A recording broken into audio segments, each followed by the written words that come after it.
দর্শক বন্ধুরা, welcome back to my YouTube channel. বন্ধুরা, আমার ইউটিউব চ্যানেলে আপনাদের সকলকে স্বাগত জানাই। তো চলুন বিভিন্ন স্বনামধন্য পত্র পত্রিকায় প্রকাশিত কয়েকটি বিশেষ খবর দেখে নেওয়া যাক। আজকের ফরিদে প্রকাশিত বিশেষ খবরটি হলো প্রাথমিক রিপোর্ট নিয়ে চর্চা। প্রায় গোটা দেশেই বাম রক্তক্ষরণ চলছে।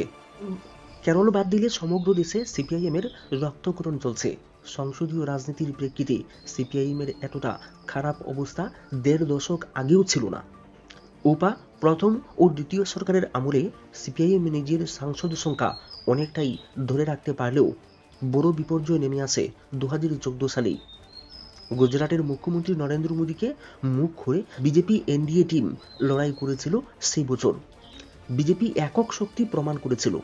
2014 থেকে 19 হিসাবে 282 থেকে 5 বছরে পার হলো 300। বিজেপির আমলেই এক দশকের হিসাবে সিপিআইএম আরও সাংসদ হারিয়েছেন। বামেদের ঘাঁটিতে পরাজয়ে একে গোপালন ভবনের নেতারাও মহাবিপাকে পড়েছেন। 2019 সালেও ঘুরে দাঁড়ানো সম্ভব হয়নি।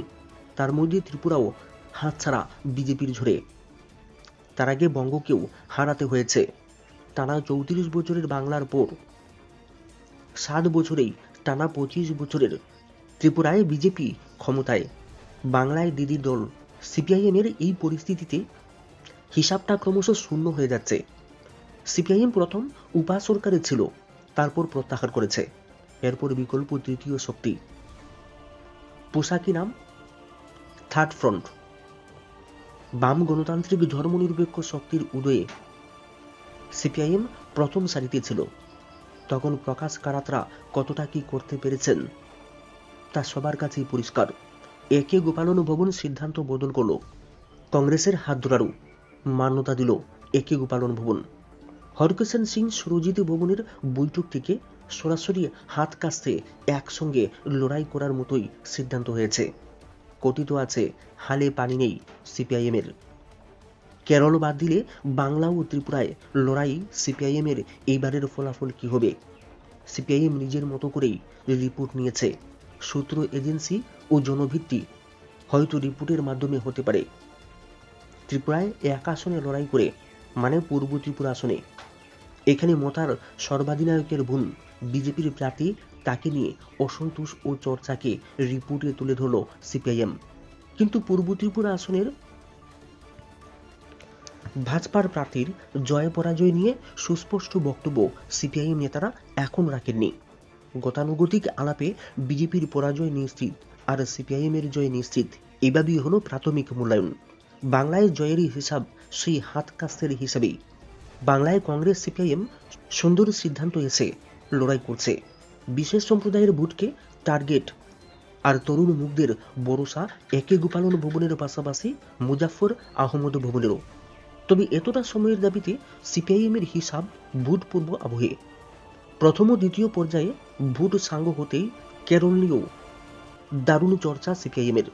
বিদ্যুৎ দুর্ভোগ চরমে বক্সনগর, দুটি এলাকায় রাস্তা অবরোধ। প্রতিদিন রাজ্যের বিভিন্ন স্থানে সকাল থেকে রাত পর্যন্ত চলছে বিদ্যুতের সমস্যা।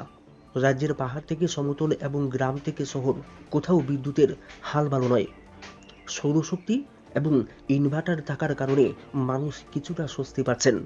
তবে ধনবান এবং মধ্যবিত্ত পরিবারের মানুষের কিছুটা রেহাই পেলেও যারা সরকারি বিদ্যুতের উপরে নির্ভরশীল, এমন গরিব মানুষদের আজ বিদ্যুতের অভাবে নাজেহাল জনজীবন কাটাতে হচ্ছে। সিপাহীজলা জেলার বিভিন্ন মহকুমায়, বিশেষ করে সোনামুড়ায় বিভিন্ন স্থানে প্রায় 4-5 দিন ধরে বিদ্যুৎ সংযোগ নেই বললে চলে। বক্সনগর বিধানসভা এলাকার বিভিন্ন স্থানে কালবৈশাখীর দাপটের পরিস্থিতি সামাল দিতে পারছেন না বিদ্যুৎ দফতরের কর্মীরা। মোট কথা, বক্সনগর বিধানসভা কেন্দ্রের বিভিন্ন এলাকায় বিদ্যুৎ সংকটের কারণে দুর্ভোগ পোহাতে হচ্ছে ভোক্তাদের। এই বিদ্যুতের দুর্ভোগ গরম পড়তে না পড়তেই শুরু হয়েছে। তীব্র তাপদাহের সঙ্গে পাল্লা দিয়ে বেড়েছে বিদ্যুতের সমস্যা। মহকুমার বক্সনগর সহ বিভিন্ন স্থানে 24 ঘন্টা ধরে মিলছে না বিদ্যুৎ পরিষেবা। আবার কোথাও কোথাও বিদ্যুতের অনবরত আসা যাওয়া চলছেই। এইভাবে ঘন ঘন বিদ্যুতের আসা যাওয়ার ফলে দুর্ভোগ আরও বাড়ছে জনসাধারণের। নষ্ট হয়ে পড়ছে বিভিন্ন বৈদ্যুতিক সরঞ্জাম। যেমন টিভি, ফ্রিজ এবং বৈদ্যুতিক পাখা সহ বিভিন্ন অতি প্রয়োজনীয় সরঞ্জাম। এভাবে বিদ্যুৎ যন্ত্রণায় চালানো যাচ্ছে না পানীয় জল সংগ্রহের জলের মোটর। বিভিন্ন এলাকায় জলের তীব্র অভাব দেখা দিয়েছে। এতে জনজীবন প্রায় বিপর্যস্ত। এই পরিস্থিতিতে বক্সনগর বিধানসভা কেন্দ্রের মতিনগর, কমলনগর, পুটিয়া, ধনিরামপুর, বিজয়নগর প্রভৃতি স্থানে বিদ্যুৎ সমস্যা থাকায় তীব্র জলসংকট এবং বিদ্যুৎ সমস্যায় ভুগছে সাধারণ জনগণ। তাই সোমবার বক্সনগর ব্লক এলাকার মতিনগর এবং কমলনগর নামক দুটি স্থানে বিদ্যুৎ ও জলের দাবিতে রাস্তা অবরোধ করে দুই এলাকা স্থানীয় নাগরিকরা সকাল 10টা নাগাদ সোনামুড়া বক্সনগর মূল সড়কে মতিনগর এলাকায় বিদ্যুতের দাবিতে রাস্তা অবরোধ করেছেন এলাকার বাসিন্দারা। অপরদিকে বিকাল 4:30 ঘটিকায় আনন্দনগর ব্রিজ সংলগ্ন সড়কে একই কায়দায় বিদ্যুতের দাবিতে রাস্তা অবরোধ করেছেন ওই এলাকার নাগরিকেরা। পরে এলাকার স্থানীয় নেতৃত্ব এবং বিশিষ্ট সমাজসেবীরা বিদ্যুৎ দপ্তরের ঊর্ধ্বতন কর্তৃপক্ষের সঙ্গে কথা বলে রাস্তা অবরোধ তুলেছেন। তবে রাস্তা অবরোধকারীরা সময় বেঁধে দিয়েছেন মঙ্গলবারের মধ্যে যদি বিদ্যুৎ না আসে তারা বৃহত্তর আন্দোলনে যাবেন।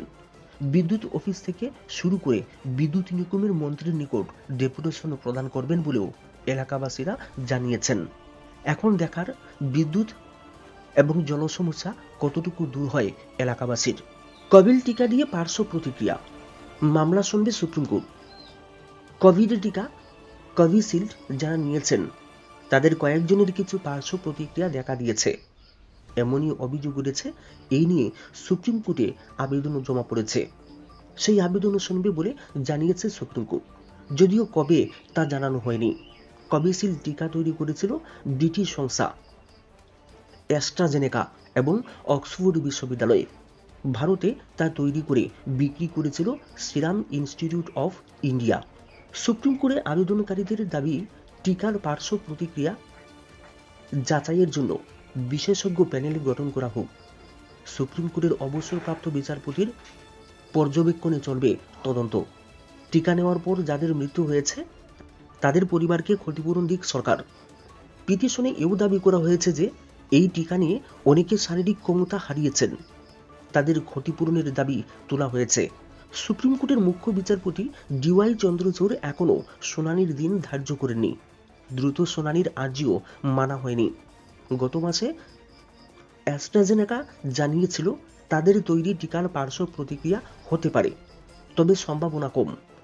কিছু ক্ষেত্রে কারো কারো TTS, thrombosis with thrombocytopenia syndrome হতে পারে। এর ফলে রক্ত জমাট বাঁধতে পারে, রক্তে প্লেটলেট কমতে পারে। ব্রিটেনেও কাঠগড়ায় কোভিশিল্ড টিকা। জেমস স্কট নামে এক ব্যক্তি মামলা করেছেন। তার দাবি 2021 সালের এপ্রিলে টিকা নেওয়ার পর রক্ত জমাট বেঁধেছিল, এর ফলে তার মস্তিষ্কের ক্ষতি হয়েছিল। প্রথমে এই দাবি অস্বীকার করলেও পরে অ্যাস্ট্রাজেনেকা আদালতে বলে বিরল ক্ষেত্রে এই টিকা নিলে টিটিএস হতে পারে। কোর্টে এই নিয়ে প্রায় 50টি মামলা দায়ের হয়েছে। তারপরেই সংস্থা বিবৃতি দিয়ে মৃতদের পরিবারকে সমবেদনা জানিয়েছেন, পাশাপাশি জানিয়ে দিয়েছেন রোগীদের সুরক্ষা এবং ওষুধের মান রক্ষার বিষয়ে তারা বদ্ধপরিকর। ভারতে এই খবর প্রচারের পর আশঙ্কার পরিস্থিতি তৈরি হয়েছে। অনেক বিশেষজ্ঞই জানিয়েছেন বেশিরভাগ টিকারই পার্শ্ব প্রতিক্রিয়া থাকে। বিশ্ব স্বাস্থ্য সংস্থা ও হু জানিয়েছে পার্শ্ব প্রতিক্রিয়া থাকলেও তা খুবই সামান্য এবং ক্ষণস্থায়ী।